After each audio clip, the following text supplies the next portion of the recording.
오늘 함께 보실 하나님의 말씀은 갈라디아서 1장 11절에서 17절 말씀입니다. 11절에서 17절 말씀을 함께 교독하겠습니다. 제가 먼저 봉독하겠습니다. 형제들아, 내가 너희에게 알게 하노니 내가 전한 복음은 사람의 뜻을 따라 된 것이 아니니라. 이는 내가 사람에게서 받은 것도 아니요 배운 것도 아니요 오직 예수 그리스도의 계시로 말미암은 것이라. 내가 이전에 유대교에 있을 때에 행한 일을 너희가 들었거니와 하나님의 교회를 심히 박해하여 멸하고 내가 내 동족 중 여러 연갑자보다 유대교를 지나치게 믿어 내 조상의 전통에 대하여 더욱 열심히 있었으나 그러나 내 어머니의 태로부터 나를 택정하시고 그의 은혜로 나를 부르신 이가 그의 아들을 이방에 전하기 위하여 그를 내 속에 나타내시기를 기뻐하셨을 때에 내가 곧 혈육과 의논하지 아니하고 또 나보다, 다 같이 읽겠습니다. 또 나보다 먼저 사도된 자들을 만나려고 예루살렘으로 가지 아니하고 아라비아로 갔다가 다시 다메섹으로 돌아갔노라. 아멘. 오늘은 갈라디아서 강의 세 번째로 갈라디아서 1장 11절에서 17절 말씀을 가지고 내 속에 나타내시다라는 제목으로 하나님의 말씀을 전하도록 하겠습니다. 너무 유명한 시잖아요. 저희 어렸을 때 고등학교 때 배웠나요? 중학교 때 배웠나요? 이 꽃이라는 시죠. 김춘수 시인의 꽃이라는 시인데 그 시의 시기 중에 이런 표현이 있죠. 내가 그의 이름을 불러주기 전에는 그는 다만 하나의 몸짓에 지나지 않았다. 내가 그의 이름을 불러주었을 때에 그는 나에게로 와서 꽃이 되었다라는 시기가 있습니다. 이 시인은 사람과 사람 사이에 이름을 불러주는 행위, 서로를 불러주는 이 이름을 불러준다라는 것은 아마 관계적인 특별함으로 가는 거죠. 그런 행위들이 사람의 존재를 달라지게 만든다라는 얘기를 하고 싶어 하는 것 같아요. 몸짓에 불과했던 존재가 꽃이 되었다라고 얘기하지 않습니까? 오늘 본문이 좀 바울에게는 그런 사건을 얘기하고자 하는 것 같습니다. 바울은 오늘 본문에서 하나님께서 자신을 부르신 사건에 대해서 얘기를 하고 있어요. 하나님께서 자신을 부르신 일이 자신의 인생을 꽃으로 변하게 만들었다라는 것을 오늘 본문을 통해서 얘기하는 것 같습니다. 이 성경을 보게 되면 하나님께서 부르심을 얘기할 때에 크게 한 세 가지 정도로 이 부르심에 대해서 얘기를 하는 것 같아요. 첫 번째는 뭐냐 하면 부르심이라는 것을 구원으로의 부르심, 구원. 그러니까 하나님께서 이 죄인들의 그룹 안에 속해 있던 사람을, 세상 속에 속했던 사람을 끄집어내서 부르셔서 하나님의 나라로, 그리고 하나님의 백성이 모임 가운데로 불러내신 사건, 그걸 구원이라고 얘기해요. 그럴 때에 불렀다, 부르셨다라는 표현을 갖다 씁니다. 그러니까 구원을 그렇게 표현해요. 두 번째, 이 부르심이라는 것은 우리가 제일 익숙한 표현으로 얘기한다면 사명을 주는 것과 관계돼서 부르심이라는 표현을 씁니다. 그래서 이 두 가지 경우에 쓰는데요. 바깥에서 사회 안에서 우리가 어떤 직업을 가지고 이 일을 하는 것과 관계돼서 그 직업이 하나님의 소명이라는 말을 씁니다. 하나님의 부르심이라는 걸 쓰죠. 그리고 교회 안으로, 교회 안에서 하나님의 백성으로서 그 교회의 지체로서 하나님께서 주신 은사를 따라서, 직분과 은사를 따라서 교회를 섬기는 역할, 이것도 부르심이라고 이 성경에서는 얘기를 합니다. 그래서 역할, 사명과 관계돼서 이 부르심을 그렇게 얘기하고요. 마지막으로, 이건 제일 광범위한 개념인데요. 우리 인생을 살면서 하나님께서 우리를 어떤 위치와 자리로, 또한 어떤 상황과 환경 가운데로 넣으시고 이끌어 가시는 것을 부르심이라고 표현을 해요. 그러니까 우리가 내가 원하는 부모에게서 태어나는 게 아니잖아요. 그죠? 그리고 내가 원하는 자식을 낳은 게 아니잖아요. 그러니까 그거는 전부 다 뭐예요? 하나님의 이끄심이에요. 하나님께서 내 삶 안에 때로는 내가 원치 않고 선택하지 않았지만 그 어떤 환경과 상황 가운데로 이끌어 가시는 것을 성경에서는 그걸 부르심이라고 표현을 해요. 그래서 이와 같이 이 하나님의 부르심을 이렇게 세 가지 정도로 나눠서 얘기를 할 수 있습니다.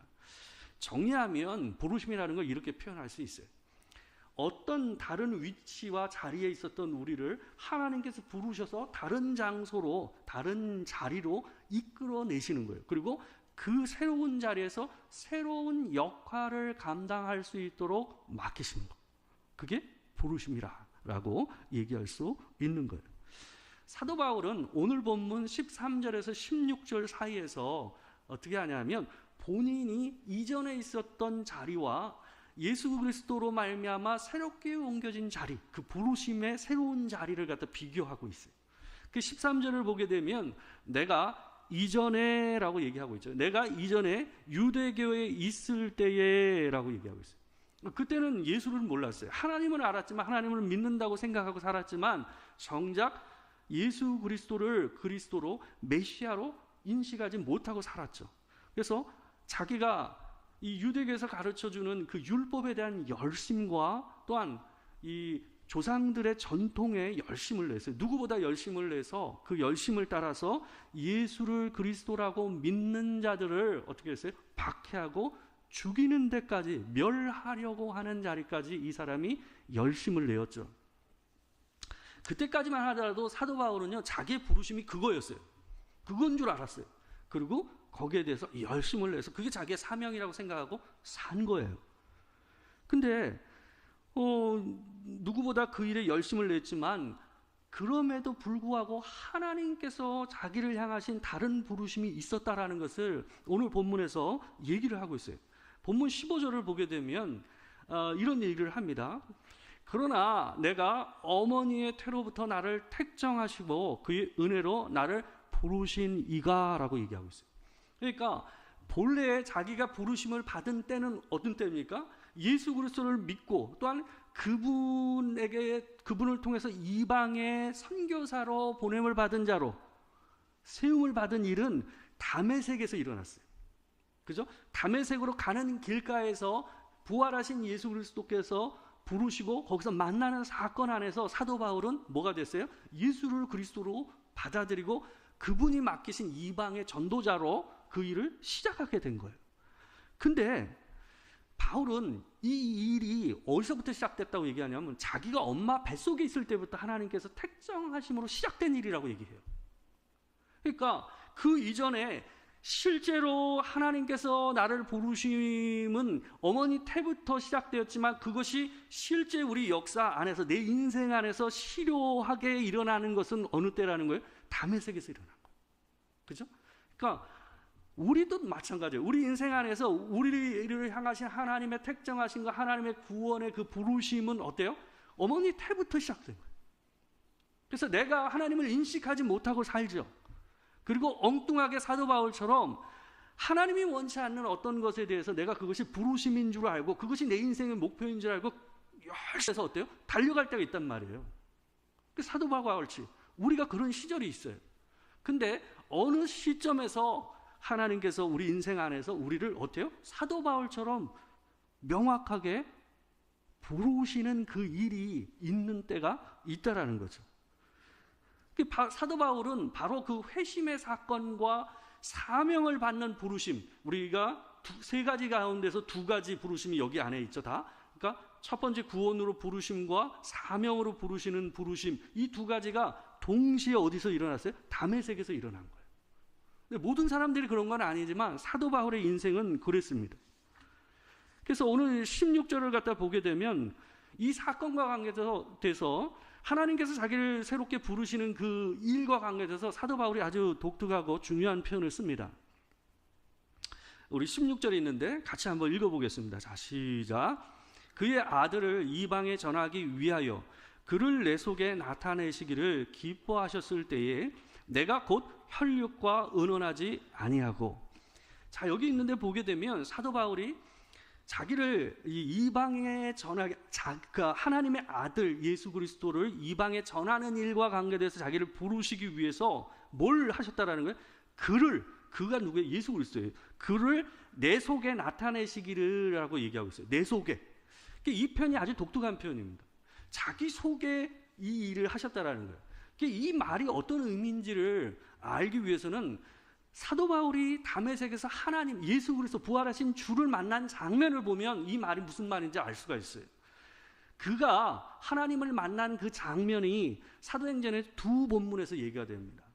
첫 번째는 사도행전 9장 7절에서 8절 말씀에 나오고, 두 번째는 22장 9절에 나옵니다. 우리 이 두 군데를 한번 비교해서 한번 볼게요.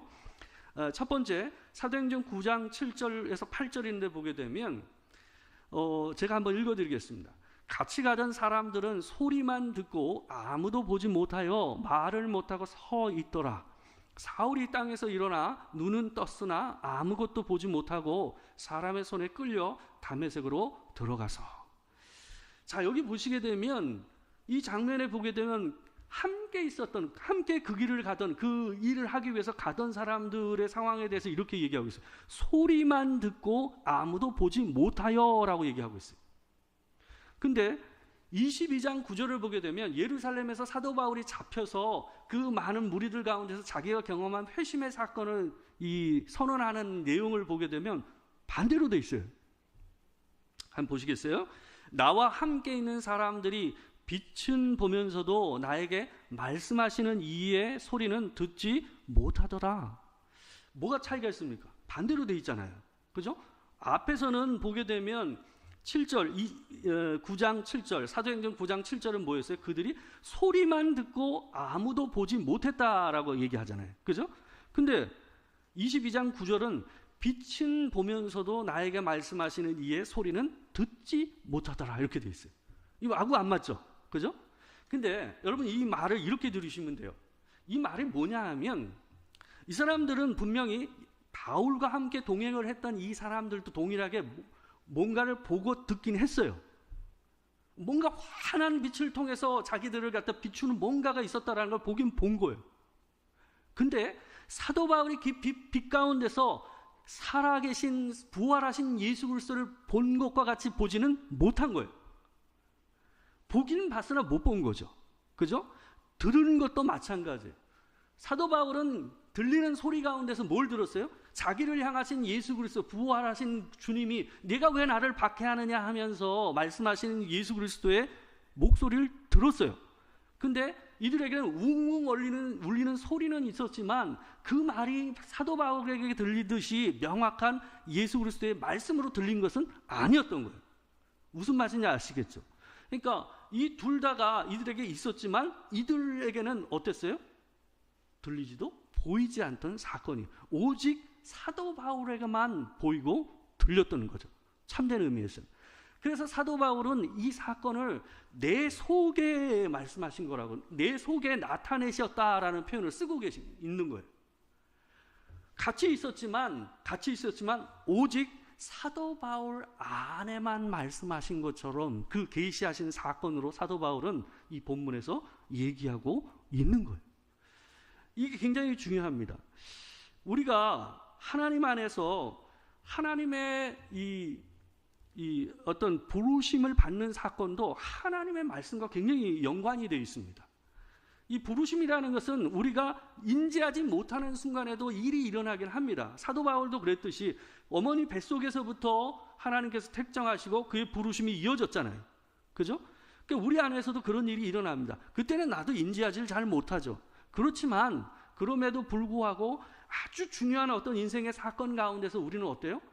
중요한 어떤 사건 가운데서 하나님의 말씀을 통해서 내 삶이 비추어지는 일, 그래서 그로 인해서 내가 무슨 일을 해야 될지 그리고 어디로 가야 될지를 방향을 잡게 되는 일들이 일어나잖아요.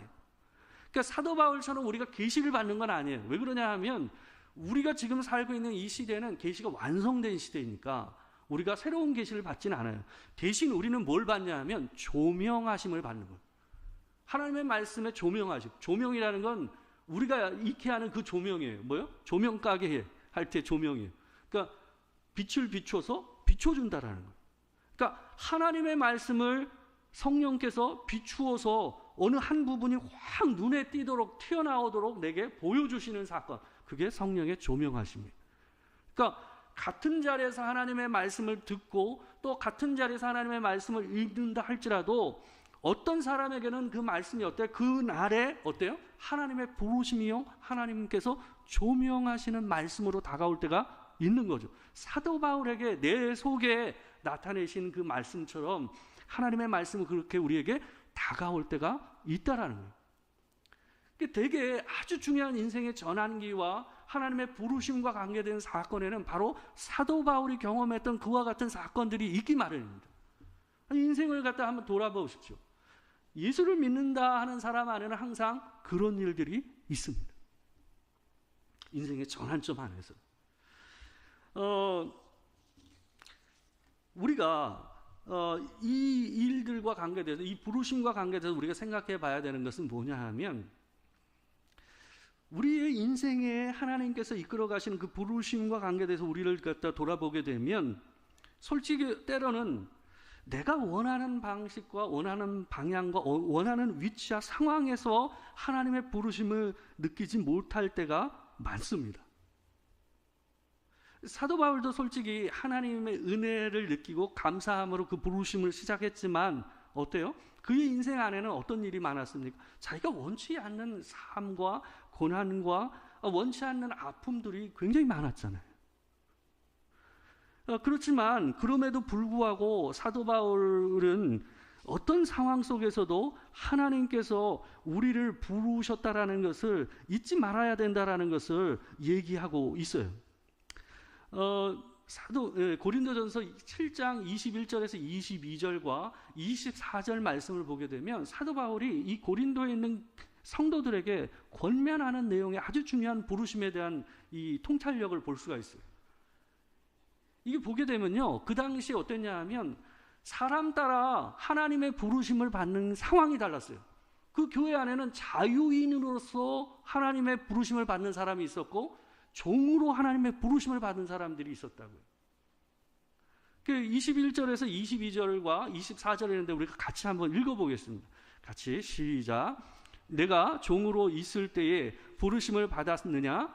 염려하지 말라. 그러나 내가 자유롭게 될 수 있거든 그것을 이용하라.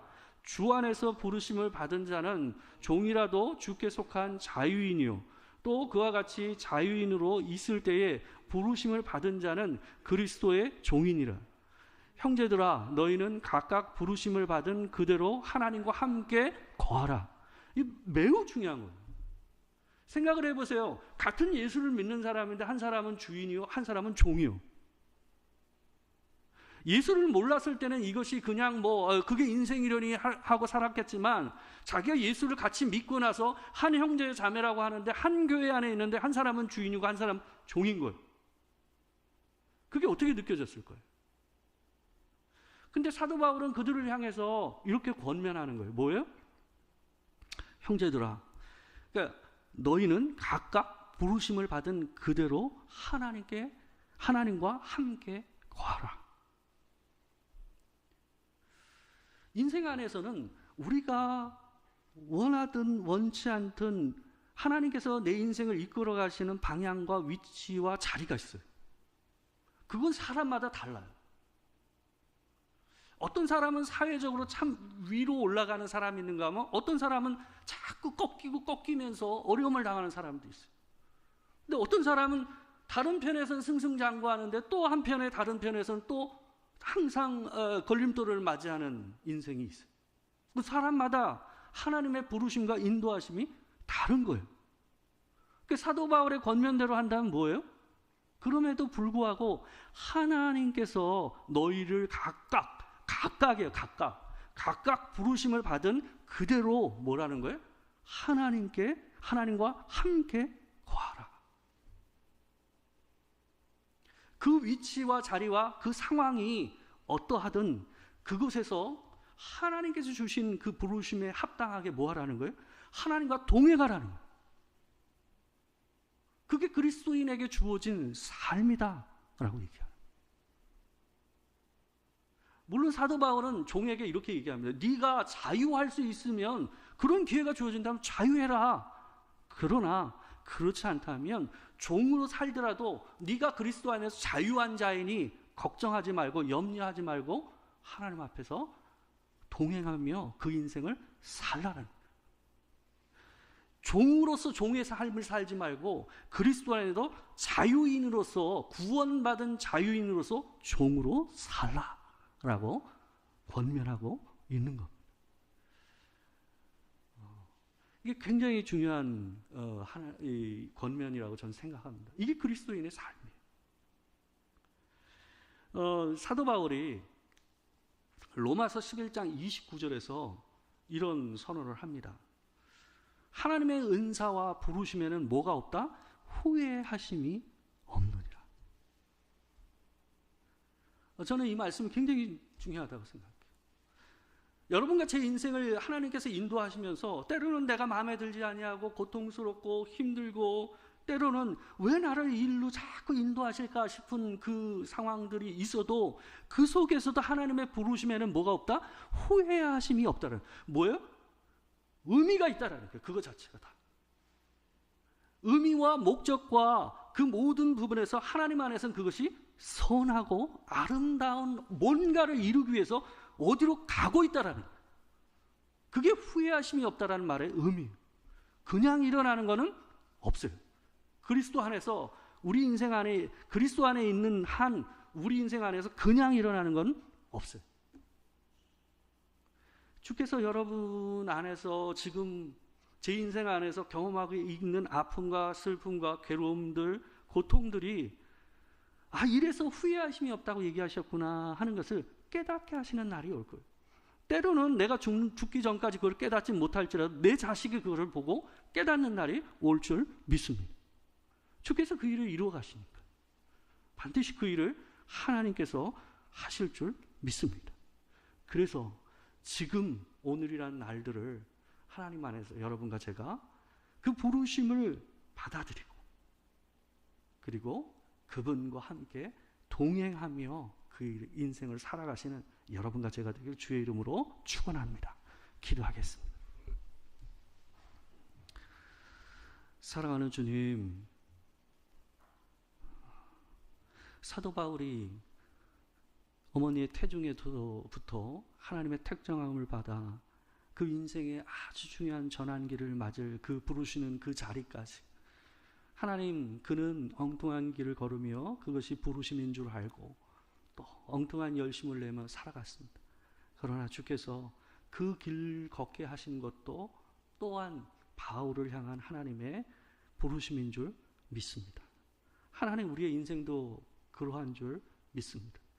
내 인생이, 우리의 인생이 내가 원치 않고 때로는 마음에 안 들고 불평과 원망과 때로는 왜 자꾸 이런 일이 일어날까? 이 일이 없으면 내 인생이 한결 나을 것 같은데 하는 생각이 들 때도 있지만 하나님, 주께서 우리를 향해서 우리를 부르시면은 후회하심이 없다 말씀하시니 하나님, 내 인생에 지금 이 시점에서 경화하고 또 감내하고 살아가는 그 모든 일이 선과 아름다움으로 주님 안에서, 하나님의 나라 안에서 귀한 생명의 열매로 맺어질 날이 있을 줄 믿습니다.